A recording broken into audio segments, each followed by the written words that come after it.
ক্যারিয়ারের শুরুতেই অনেকেরই বড় একটা প্রশ্ন থাকে, আর সেটা হলো আমি কি কাজ করব, কোন ক্যারিয়ারটি আমার জন্য বেস্ট। সাধারণভাবে নিজের পছন্দ, স্কিলস এবং ভবিষ্যতের সম্ভাবনা সব কিছু মিলিয়ে সিদ্ধান্ত নেওয়াটা খুব কঠিন মনে হতে থাকে।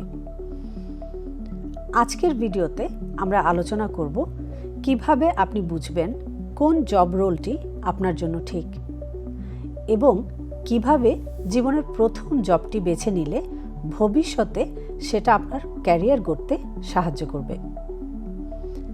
ক্যারিয়ারের শুরুতে সঠিক জব রোলটি বেছে নেওয়ার জন্য সহজ কিছু ধাপ।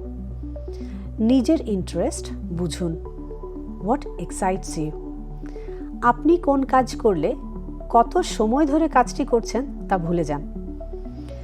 লিখতে ভালো লাগে? প্রোগ্রাম কোড করতে ভালো লাগে? মানুষকে সাহায্য করতে ভালো লাগে? এই ফ্লো স্টেটগুলো ইন্ডিকেট করে কোন কাজে বা কোন জবে আপনি দীর্ঘদিন টিকে থাকতে পারবেন। আপনার স্কিলস আইডেন্টিফাই করুন। আপনি কি ভালো পারেন?